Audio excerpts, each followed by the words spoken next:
Students, स्वागत है आप सभी का आपके अपने educational channel M&M by A पे। तो चलिए स्टूडेंट्स, शुरू करते हैं क्लास 10th का नेक्स्ट वीडियो। तो स्टूडेंट्स, अब तक हम कर चुके हैं क्लास 10th का exercise number 13.2 surface area and volumes, जहाँ पे हमने वॉल्यूम ऑफ एनी सॉलिड्स कोई भी फिगर है उसका हमने फॉर्मूला कर लिया था कि कैसे उन क्वेश्चंस को सॉल्व करते हैं जिसमें हमें किसी भी सॉलिड फिगर का वॉल्यूम निकालने के लिए कहा जाए। ठीक है, तो हमने एरिया और वॉल्यूम से रिलेटेड क्वेश्चन कर चुके हैं। जो आज का हमारा जो नेक्स्ट टॉपिक है उसको करने से पहले आपको बता दूं कि लास्ट वीडियो अगर आपने नहीं देखा तो ऊपर यहाँ पर आई बटन आएगा, उस पर क्लिक कीजिए तो आपको लिंक मिल जाएगा जहाँ से आप वो लास्ट वीडियो देख सकते हैं 13.2 के लिए। तो चलिए स्टूडेंट्स, शुरू करते हैं क्लास 10th का 13.3 एक्सरसाइज जो है सरफेस एरिया एंड वॉल्यूम। और जो इसका टॉपिक है वो है ये कह सकते हैं कि recasting of any solid figure. कोई भी सॉलिड फिगर है उसको रिकास्ट करना है। रिकास्ट का मतलब सिंपली है मेल्ट करना है किसी भी चीज़ को, किसी भी फिगर को। सॉलिड फिगर कुछ भी हो सकता है, समझ लीजिए वैक्स हो सकता है, आयरन का हो सकता है, किसी भी चीज़ का हो सकता है। उसको मेल्ट करके एक नई शेप में बनाना है। दैट इज़ मान लीजिए सपोज एक स्फीयर है, स्फीयर को मेल्ट करके किसी भी सॉलिड स्फीयर हो सकता है किसी भी चीज़ का, उसको मेल्ट करके किसी और शेप में लेके आना है। तो उसके अकॉर्डिंग उसकी डायमेंशंस के बारे में आपसे पूछा जाएगा, तो यही इस एक्सरसाइज में करना है। तो सिंपली एक बात याद रखिएगा, जब भी किसी फिगर को, सॉलिड फिगर को दूसरी फिगर में चेंज किया जाता है, in that case only volume will remains same. ठीक है, वॉल्यूम जो रहेगा वो आपका जो पहले जो फिगर था और जो बाद में जो फिगर था वो सेम रहेगा दोनों फिगर्स का। तो दोनों के वॉल्यूम को इक्वल रख दिया जाएगा। ऐसा क्यों होगा, आप समझदार हैं, इतना समझ सकते हैं, क्योंकि जब भी हम किसी चीज़ को मेल्ट करके दूसरे में चेंज करेंगे तो एरिया तो चेंज हो जाएगा, बट जो मटेरियल का जो वॉल्यूम है दैट विल बी सेम। ठीक है, जो वॉल्यूम पहले था वही वॉल्यूम नेक्स्ट फिगर में भी वही रहेगा। तो वॉल्यूम जो है वो सेम रखना है जब भी कभी किसी भी शेप को रिकास्ट करने के लिए कहा जाए, यानी कि आपको मेल्ट करके किसी और शेप में लाने के लिए कहा जाए। तो शुरू करते हैं फर्स्ट क्वेश्चन में आपको मैं फटाफट समझा देता हूँ। आपको एक स्फीयर गिवन है और एक सिलेंडर गिवन है, यानी कि स्फीयर्स को मेल्ट करके एक सिलेंडर में फॉर्म करना है। और आपको स्फीयर का रेडियस मेंशन है कि 4.2 सेंटीमीटर मेंशन है। फिर हमें रेडियस में इसको कन्वर्ट करना है, यानी कि पहले आपके पास एक स्फीयर है उसको मेल्ट करके एक सिलेंडर में फॉर्म करना है। ठीक है, तो ये जो इसका रेडियस है वो हमें मेंशन है कितना है, 4.2 सेंटीमीटर। ठीक है, और जो हमारा जो सिलेंडर आएगा वो सिलेंडर का रेडियस गिवन आपको 6 सेंटीमीटर। और आपको पता है सिलेंडर के लिए दो ही डायमेंशंस होती हैं, रेडियस और हाइट। ठीक है, रेडियस और हाइट। रेडियस आपको 6 गिवन है, हाइट आपको नहीं पता, तो यही आपसे पूछा जाएगा कि find the height of the cylinder. ठीक है, तो आपको ये क्वेश्चन समझ में आ गया होगा कि हम एक स्फीयर को मेल्ट करके उसको नई शेप में लेके आना है, और वो नई शेप जो है वो सिलेंड्रिकल शेप है। तो हमें पता है, मैंने आपको बता चुका हूँ कि वॉल्यूम विल रिमेन सेम। तो volume of sphere will be equal to volume of cylinder, यानी कि वॉल्यूम ऑफ स्फीयर और वॉल्यूम ऑफ सिलेंडर को इक्वल रख देंगे। तो स्फीयर का जो वॉल्यूम होता है वो आप जानते हैं 4/3 πr³ होता है, और सिलेंडर का जो वॉल्यूम होता है πr² होता है। R1 R2 मैंने नोटेशन रखी है स्फीयर और सिलेंडर के लिए। ठीक है, height of the cylinder h consider कर लिया है, तो इसमें वैल्यूज़ रख देंगे जब आप। तो वैल्यूज़ रखने से, जैसे कि मैंने कहा, वॉल्यूम को इक्वेट करना है दोनों के, जो भी दो शेप हमें कही गई है। ठीक है, फॉर्मेशन से पहले और बाद में जो भी शेप है उनको इक्वल रख देना वॉल्यूम। तो h जो आएगा, हाइट जो आएगी, दैट विल बी 2.74 सेंटीमीटर। तो इस तरह से आपका फर्स्ट क्वेश्चन कंप्लीट होता है। नेक्स्ट क्वेश्चन जो है वो है, आपको 3 स्फीयर गिवन है, उसकी रेडियस गिवन है। फर्स्ट जो है रेडियस है वो है 6 सेंटीमीटर, सेकंड 8 सेंटीमीटर, थर्ड जो है 10 सेंटीमीटर। ये 3 आपको स्फीयर गिवन है। तो उन तीनों को मेल्ट करना है, मेल्ट करके इकट्ठा करके एक नया बड़ा स्फीयर बनाना है। तो हमें बताना है कि जो नया बड़ा स्फीयर बनेगा, उन दोनों तीनों को मेल्ट करके इकट्ठा करके, जो भी मटेरियल है उसको इकट्ठा करके एक नया बनेगा जो स्फीयर, उसका वॉल्यूम हमें रेडियस बताना है क्या होगा। तो शुरू करते हैं। सबसे पहले हमारे पास तीनों रेडियस हमें गिवन R1 R2 R3 6 8 और 10, और हमने मान लिया कि रिजल्टिंग जो स्फीयर है वो आपका रेडियस उसका 6 सेंटीमीटर, यानी कि 3 छोटे जो है यहाँ पर स्फीयर है 6 8 और 10 के, और उसको मेल्ट करके एक बड़ा जो है एक स्फीयर बनाना है। ठीक है, तीनों को मेल्ट करके ऐड, मतलब तीनों का मटेरियल ऐड कर देना है, और ऐड करने के बाद एक नया स्फीयर बनाना है। तो उसका रेडियस हमने मान लिया R है नए स्फीयर का। ठीक है, तो हमें बस इतना ही करना है। तो जैसा कि मैंने आपको बताया था, हमारे पास जब भी हम किसी भी चीज़ को रिकास्ट करते हैं तो उसका वॉल्यूम सेम रहेगा। तो बस इसी चीज़ को ध्यान में रखते हुए आपको क्या करना है, volume of 3 sphere is equal to volume of resulting sphere, यानी कि 4/3 पाई आर क्यूब आपको पता है वॉल्यूम होता है स्फीयर का, तो तीनों का 4/3 पाई कॉमन निकाल लेंगे, 6 cube plus 8 cube plus 10 cube, ठीक है। रेडियस तीनों के अलग अलग थे जो मेंशन किए थे, is equal to 4/3 pi r cube, और 4/3 पाई से 4/3 पाई कैंसिल आउट हो जाएगा, तो result will be r cube is equal to 216 plus 512 plus 1000, that is 1728, and it will be the cube of 12, यानी कि 12 क्यूब हम बोल सकते हैं 1728 को। So r will be equal to 12 centimetre. तो जो नया स्फीयर जो बनेगा आपका तीनों को ऐड करने से, वो उसकी रेडियस जो आएगी वो आएगी 12 सेंटीमीटर। अब हम चलते हैं नेक्स्ट क्वेश्चन पे। नेक्स्ट जो क्वेश्चन है वो आपको मैं बता दूं इम्पोर्टेंट क्वेश्चन है, ठीक है, इंपॉर्टेंट है, ध्यान रखिएगा। ये क्या है देखिएगा, मैं इसको समझा देता हूँ। पहले आपको क्या करना है, एक कुआं खोदना है। जैसे एक आपने कोई भी कुआं गांव में अगर आप गए हैं कभी रहते हैं तो आपको पता होगा कुआं खोदते हैं, कुएं में से मिट्टी निकलती है, ठीक है। मिट्टी जो निकलेगी उसको क्या करना है, इसके थर्ड और फोर्थ क्वेश्चन दोनों मतलब एक में एक अलग शेप है, दूसरे में अलग शेप में कन्वर्ट करना है, मतलब क्वेश्चन का लेवल सेम ही है, ठीक है। इस क्वेश्चन की फ़िलहाल बात करें तो इसमें पहले आपको ये कुआं खोदना है, तो कुएं से जो है मिट्टी यहाँ से निकलेगी। देखिए इस पोर्शन में से जो ज़मीन की ये ज़मीन है, यहाँ पर इस ज़मीन के नीचे जो मिट्टी है ये वाली, ये मिट्टी जो निकलेगी इसको हमें क्या करना है, इससे हमें एक क्यूबॉइड शेप से प्लेटफॉर्म बनाना है, ठीक है। क्यूबॉइड शेप का एक प्लेटफॉर्म बनाना है और जिसकी लेंथ 22 मीटर और ब्रेड्थ 14 मीटर है, और आपको बताना है what will the height of the platform, यानी कि जो क्यूबॉइड शेप में प्लेटफॉर्म बनेगा उसकी हाइट क्या होगी, आपसे पूछा गया है। जो वेल है, जो कुआं है, उसकी हाइट और रेडियस हमें मेंशन है। तो height of the well is 20 metre, 20 metre, यानी कि नीचे जो जिसकी गहराई है वो 20 मीटर है। रेडियस जो है वो आपको 7/2 है, क्योंकि डायमीटर 7 गिवन है, तो रेडियस हो जाएगा 7/2 metre. So let the height of the platform is h metre, हमने h मान लिया। रेडियस जो हाइट ऑफ द प्लेटफॉर्म है, जो उसकी हाइट है, हमने h मान ली, और लेंथ और ब्रेड्थ आपकी 14 और 22 मेंशन है, ये आपको पहले से ही गिवन है। तो हम जब इसमें फिर वही, जैसा कि आपको पता है, मैंने आपको पहले बताया था, जिस मिट्टी से जो वो चीज़ बनेगी तो दोनों का वॉल्यूम सेम होगा। तो वॉल्यूम ऑफ सोइल जो आएगा, जो वेल में से निकली है, that is pi r square h होगा, क्योंकि ये वेल का वॉल्यूम जो है that will be the volume of cylinder type का होता है वेल, कोई भी कुआं जो होता है।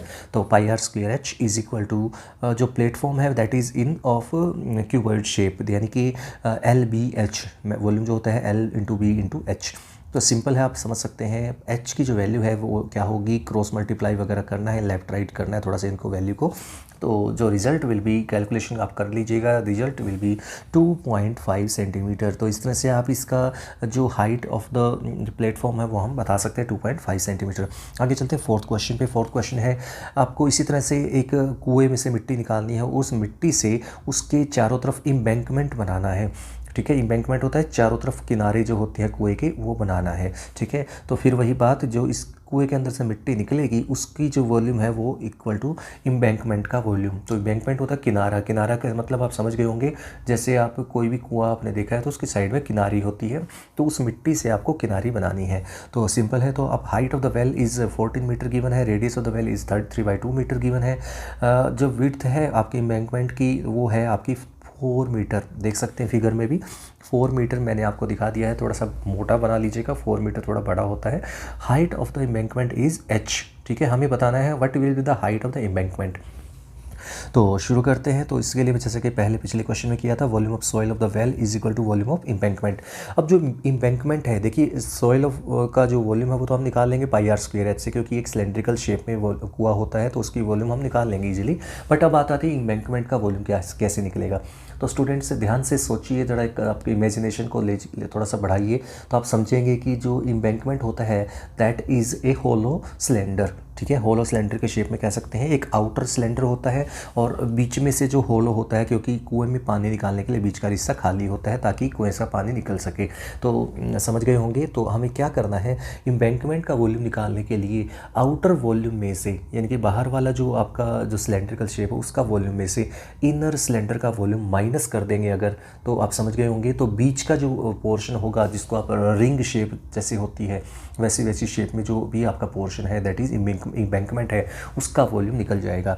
और उस आप समझ सकते हैं, बाहर से देखिए या अंदर से देखिए, एम्बैंकमेंट की जो शेप है दैट इज़ सिलेंड्रिकल शेप, ठीक है। तो बाहर वाले जो वॉल्यूम में से अंदर वाला वॉल्यूम माइनस कर दें अगर, तो आपका एम्बैंकमेंट का वॉल्यूम आ जाएगा। रेडियस जो बाहर वाली जो की बात करें तो वो हो जाएगी 4 + 3/2। क्यों? क्योंकि 3/2 तो इनर रेडियस पहले से ही था और 4 मीटर उसकी विड्थ भी है एम्बैंकमेंट की। तो टोटल अगर देखा जाए सेंटर से इसकी जो रेडियस बनेगी बाहर वाले जो एम्बैंकमेंट का जो बॉर्डर है उसकी, वो हो जाएगी 11/2। ठीक है, 11/2 मीटर। और जो अंदर वाला जो सिलेंडर है उसकी जो रेडियस है वो सेम रहेगी 3/2 मीटर। अब बात आती है क्या? अब बात ये आती है स्टूडेंट्स कि यहाँ पर जो हाइट है that will be, we have to find the height of the embankment. So let us consider the height of the embankment is h metre. ठीक है, h मीटर हमने यहाँ पर मीटर है, ध्यान रखिएगा, सेंटीमीटर मैंने गलती से कर दिया था, आप इसको ठीक कर लीजिएगा। यहाँ पर मीटर में बात की जा रही है हर जगह। ठीक है, यहाँ पर भी मीटर है, ध्यान रखिएगा। तो मीटर में हम बात कर रहे हैं तो volume of soil well is equal to volume of embankment. तो आपको क्या करना है आगे, उसके बाद इसमें वैल्यूज़ रख देनी है। तो वॉल्यूम ऑफ सॉइल होता है πr²h, that is volume of cylinder, is equal to volume of embankment के लिए हम क्या करेंगे, जो हाइट है वो सेम रहेगी, बाहर वाला एम्बैंकमेंट बाहर वाली बात करें या फिर अंदर वाले पोर्शन की बात करें, दोनों सिलेंडर जो है एम्बैंकमेंट के दोनों पोर्शन वो आपकी हाइट सेम रहेगी। तो πr² का फॉर्मूला यहाँ पे लगा दिया है बाहर के लिए और अंदर के लिए। तो उसका जो डिफरेंस आएगा that will be the volume of embankment. तो दोनों को इक्वेट कर दिया जाएगा। तो इक्वेट करने से h हो जाएगा 9/8, that is 1.125। So the height of the embankment आपको फाइंड करनी थी, वो आ चुकी है आपकी 1.125 मीटर। नेक्स्ट क्वेश्चन नंबर 5 पे चलते हैं। क्वेश्चन नंबर 5 क्या है, आपको एक यहाँ पर मेंशन है कि एक सिलेंड्रिकल कंटेनर है, जैसे आपके घर में आटे के लिए आप ड्रम वगैरह यूज़ करते हैं, तो जो सिलेंड्रिकल कंटेनर कोई भी है उसके अंदर आइसक्रीम भरी हुई है और उसकी जो हाइट है वो 15 सेंटीमीटर है और रेडियस 6 सेंटीमीटर है। और आपको क्या करना है, उस आइसक्रीम को जो फुल ऑफ आइसक्रीम है वो कंटेनर, ध्यान रखिएगा, उससे हमें कोन को फिल करना है। ठीक है, कोन को फिल करना है, कोन की जो शेप है, ठीक है, यानी कि आपका जो आइसक्रीम है वो एक कंटेनर में भरा हुआ है, दैट इज सिलेंड्रिकल कंटेनर में, और आपको उसको क्या करना है, एक कोन्स फिल करने हैं उससे। ठीक है, जैसे कोन्स की शेप आपको पता है ऐसी होती है, उसके ऊपर एक हेमिस्फेरिकल जो है आप समझ सकते स्कूप बनाते हैं। ठीक है, तो वो आपको उसकी वॉल्यूम आपको बताना है कि टोटल कितने कोन्स फिल किए जा सकते हैं इस कंटेनर में, जितनी आइसक्रीम अवेलेबल है उससे। ठीक है, तो उसके लिए हमें वन कोन का जो रेडियस और हाइट है वो मेंशन है कि एक कोन जो है उनमें से उनकी हर एक कोन की जो रेडियस है वो 3 सेंटीमीटर है और हाइट जो है कोन की वो 12 सेंटीमीटर है। तो हमें बताना कितनी आइसक्रीम फिल की जा सकती हैं किस शेप में। पहले तो उसका कोन के अंदर वाला पोर्शन भरा जाएगा आइसक्रीम से, और उसके बाद ऊपर हेमिस्फेरिकल एक ऊपर पॉइंट आपको कवर करना पड़ेगा हेमिस्फेरिकल पार्ट से। तो सपोज कर लीजिए, let n ice cream can be filled, ice cream cones can be filled with this ice cream container, यानी कि जो कंटेनर के अंदर जो आइसक्रीम है उससे हम मान लेते हैं कि एन आइसक्रीम फिल की जा सकती है। इस टाइप से इस तरह के कोन भरे जा सकते हैं। तो अब हम इसमें सिंपल वही करेंगे जैसा कि पिछले किया था हमने, कि जो सिलेंड्रिकल कंटेनर का जो वॉल्यूम है दैट इज टोटल आइसक्रीम जो अवेलेबल है that will be the equal to the ice cream filled in these n cones, यानी कि एन कोन्स में जितनी आइसक्रीम फिल हुई है that is equal to ice cream जो आपके पास मौजूद है कंटेनर के अंदर उससे। तो πr² is equal to n time, n time क्या किया, एन टाइम में मैंने क्या किया, देखिए एन क्यों किया, क्योंकि एन आइसक्रीम एन कोन्स है यहाँ पर, तो एक कोन का निकाल के वॉल्यूम और उसको एन टाइम कर दिया तो टोटल वो एन कोन्स का वॉल्यूम आ जाएगा। तो उसमें हमने क्या किया है, जो नीचे का जो पोर्शन है that is conical shape, conical का वॉल्यूम जो होता है 1/3 πr² होता है, प्लस ऊपर जो है आपको पता है क्या है, हेमिस्फेरिकल, हेमिस्फेरिकल टाइप से स्कूप बनाना है, तो दैट इज़ 2/3 πr³। तो जो हेमिस्फेरिकल जो स्कूप बनेगा ऊपर, उसके लिए हमारे पास radius will be same, that is same of edge of cone की सेम जैसे रहेगी। तो n की वैल्यू आ जाएगी 36 × 15 × 3 upon 9 × 12 + 54। So n will B 10। इसकी कैलकुलेशन आप खुद से कर सकते हैं इतना आराम से। पाई तो कॉमन आ ही जाएगा, पाई तो कैंसिल आउट हो जाएगा, जो रिजल्ट बचेगा वो आपके सामने आ जाएगा n = 10, यानी कि 10 आइसक्रीम कैन बी फिल्ड, यानी कि 10 ice cream cone can be field from this container. इसी तरह से 6th जो क्वेश्चन है वो भी इसी जैसा है। यहाँ पर क्या है कि आपको कॉइन्स गिवन है। कॉइन्स देखिए कैसे होते हैं, ये छोटे से सिलेंडर शेप में होते हैं। कॉइन की शेप आप ऐसे होती है, आप समझ सकते हैं, चाहे कितने रुपये का भी कॉइन हो वो एक सिलेंड्रिकल शेप होता है। ठीक है, ऐसे ऐसे और कितने कॉइन्स यूज़ किए जाएंगे, उनको मेल्ट करना है उन कॉइन्स को, और मेल्ट करके उनसे क्या बनाना है, एक इसको आपको एक सिल्वर का एक ऐसे क्यूबॉइड शेप से बनाना है। देखिए इस तरह से, ठीक है। आपको ये पूछा जा रहा है कि कितने कॉइन्स को मेल्ट किया जाएगा कि जिससे कि इस पर्टिकुलर शेप का क्यूबॉइड तैयार हो जाए। सिल्वर कॉइन है, जो भी कोई किसी भी चीज़ का कॉइन हो सकते हैं, किसी मेटल के। तो हाइट ऑफ द कॉइन आपको गिवन है 2 millimetre, that is 0.2 centimetre. Radius of the coin is 1.75/2, क्योंकि 1.75 डायमीटर गिवन है, तो 0.875 सेंटीमीटर आपका रेडियस ऑफ कॉइन आ जाएगा। अब हमें डायमेंशन ऑफ क्यूबॉइड गिवन है 5.5 centimetre by 10 centimetre by 3.5 centimetre, यानी कि लेंथ, ब्रेड्थ और हाइट मेंशन है। तो फिर से वही सेम चीज़ है कि मान लीजिए टोटल n कॉइन्स जो है हमने मेल्ट किए हैं टू फॉर्म दिस क्यूबॉइड।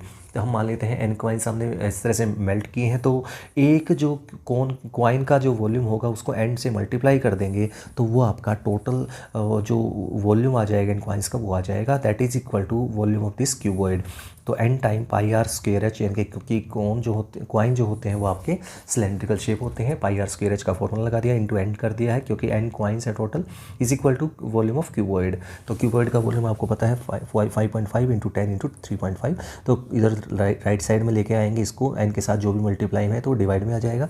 तो n जो आपकी कैलकुलेशन पार्ट है उसको आप खुद से ट्राई कर सकते हैं।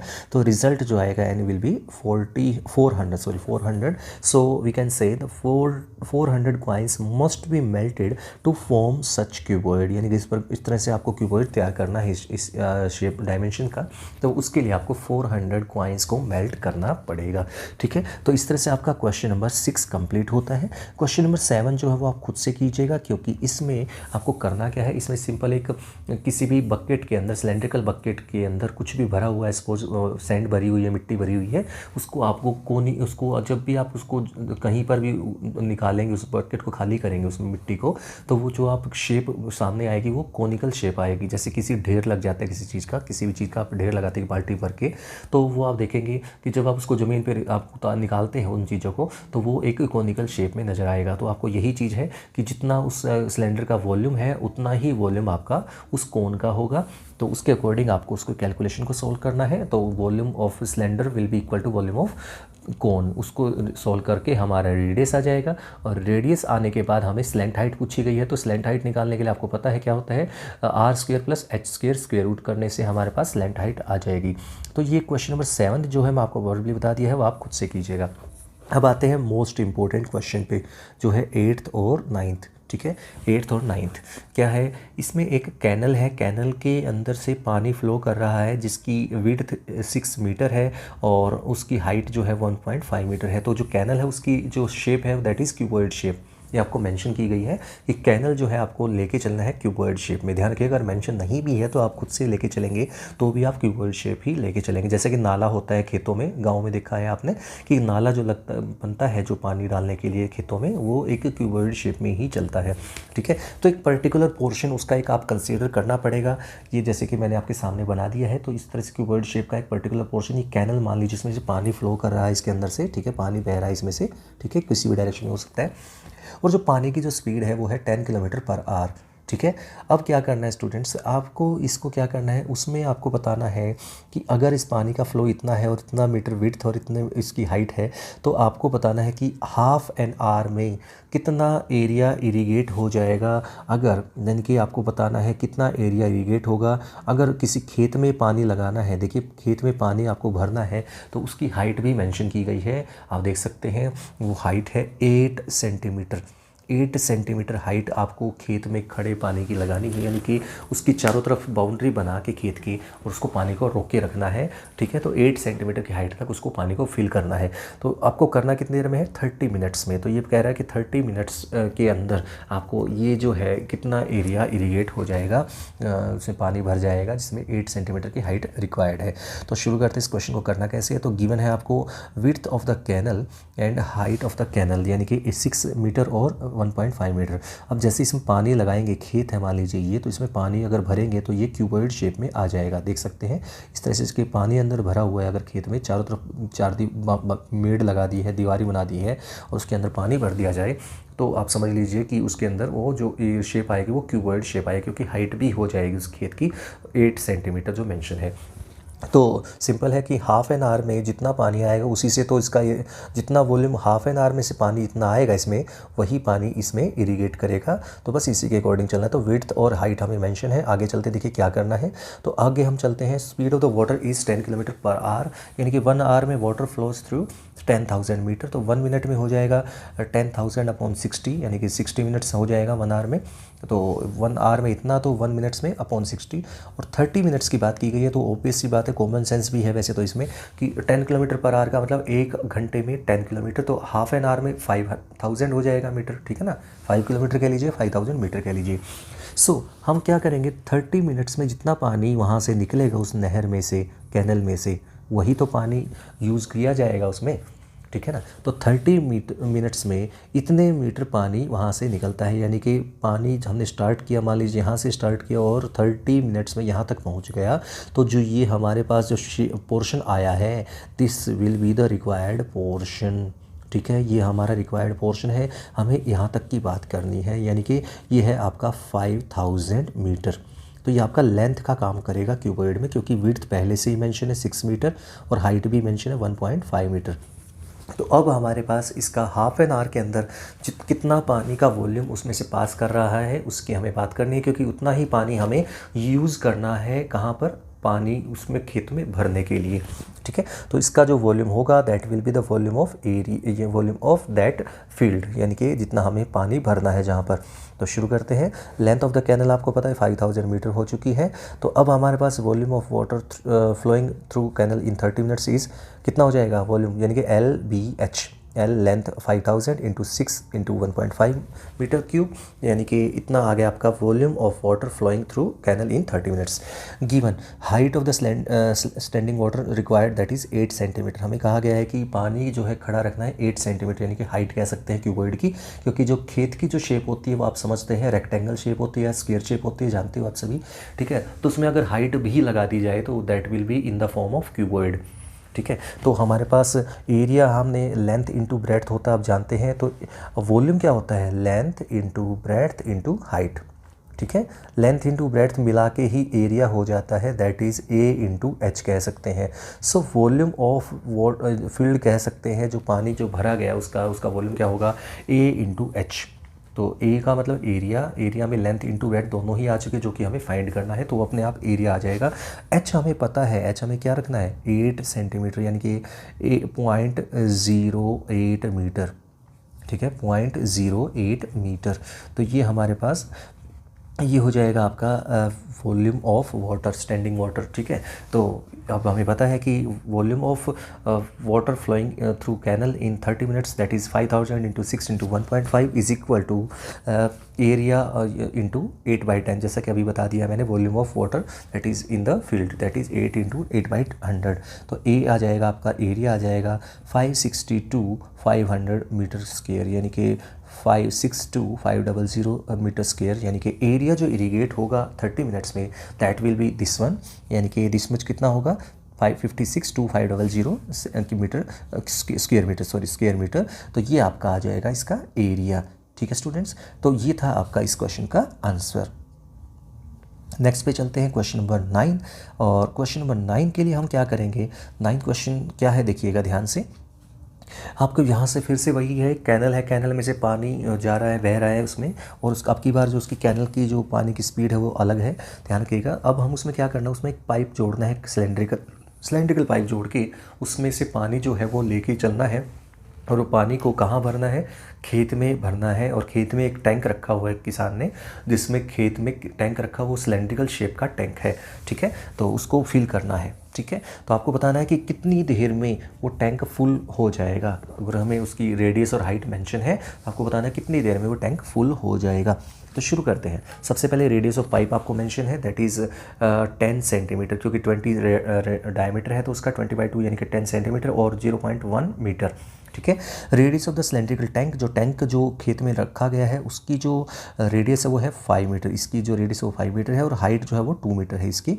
तो ये हमें मेंशन है। तो आगे देखते हैं इसके बारे में हमें क्या कहा गया कि the speed of the water है that is 3 kilometre per hour, यानी कि in 1 hour water flows through 3000 metre. तो 1 मिनट्स में कितना हो जाएगा, 1 मिनट की बात करेंगे क्योंकि हमें टाइम का नहीं पता, टाइम तो हमें फाइंड करना है। तो 1 मिनट में कितना पानी निकलेगा उसमें से, 1 मिनट में हो जाएगा कितना, 1 आवर में 60 मिनट्स, तो 1 मिनट्स में कितना हो जाएगा इसके अपॉन में 60 यानी कि 50 मीटर। तो 1 मिनट में 50 मीटर पानी वहाँ से फ्लो करता है, यानी कि 1 मिनट में उसमें से पानी फ्लो करता है। दैट इज़ आप ये कह सकते हैं, सपोज ये आपके पास यहाँ पर एक सिलेंड्रिकल पाइप है, देखिए ये सिलेंड्रिकल पाइप है मान लीजिए, और 1 मिनट में यहाँ से लेके यहाँ तक पानी फ्लो करता है 50 मीटर, ठीक है ना, यहाँ से यहाँ तक 1 मिनट में फ्लो कर जाता है। तो यानी कि कहने का मतलब this will be the height, ठीक है, ऑफ सिलेंडर, इस सिलेंडर की हाइट हो गई कहनी चाहिए, ठीक है। और जो इसका रेडियस है वो आपको मेंशन था, कितना था याद है ना, 0.1 मीटर, ठीक है, 0.1 मीटर आपका रेडियस था। तो आप समझ सकते हैं इसकी रेडियस पता है और हाइट भी पता लग चुकी है, तो इसका वॉल्यूम आ जाएगा, volume of the water flowing through the pipe in 1 minute. 1 minute में इतना वॉल्यूम पार करता है, रिक्रॉस करता है इस पाइप को, ठीक है। वो तो हम इस तरह से वॉल्यूम निकाल सकते हैं, volume of the water flowing through pipe in 1 minute that is pi r square h, pi into r मतलब 0.1 स्क्वायर इंटू एच का मतलब 50। अब volume of the cylindrical tank क्या होगा, pi r square h that is pi into 5 square into 2, ठीक है। अब हमें क्या करना है, सिंपली 1 मिनट में हम क्या करेंगे, वॉल्यूम निकालेंगे। हमने मान लिया टोटल टी मिनट्स लगता है, टी मिनट्स का टाइम लगता है, time taken by the pipe to completely fill the tank. So 1 minute में कितना, 1 मिनट में होता है पाई इंटू 0.1 स्क्वायर इंटू 50, ठीक है। तो टी मिनट्स में कितना हो जाएगा, t into this one, this is equal to volume of the tank, ठीक है ना। ये पानी 1 मिनट में जा रहा है इतना, वो तो ये है, इसको टी से मल्टीप्लाई कर दिया तो टोटल टाइम जो है उसके अकॉर्डिंग जितना ही पानी जाएगा that is equal to total cylindrical tank fill होगा उसका वॉल्यूम। तो सिंपल समझ सकते हैं, टी की वैल्यू हमें फाइंड करनी है, तो जो बाकी है डिवाइड में ले जाएंगे, इसको कैलकुलेशन करनी है, पाई से पाई कैंसिल आउट हो जाएगा, सिंप्लीफाई कीजिए तो टी की जो वैल्यू आएगी दैट विल बी 100 मिनट्स, यानी कि टी की जो वैल्यू वो 100 मिनट्स आ जाएगी। So the time taken by the pipe to completely fill the tank will be 100 minutes, ठीक है। तो इसी के साथ ये एक्सरसाइज आपकी कंप्लीट होती है, ठीक है स्टूडेंट्स। तो इसी के साथ ये आज का वीडियो भी यहीं पे एंड करता हूँ। उम्मीद करता हूँ आपको समझ में आ गया होगा। तो अगर आपने इस चैनल को सब्सक्राइब नहीं किया है, सब्सक्राइब कर दीजिएगा, लाइक कीजिएगा, शेयर कीजिएगा। मिलते हैं नेक्स्ट वीडियो में, तब तक के लिए thank you for watching this class.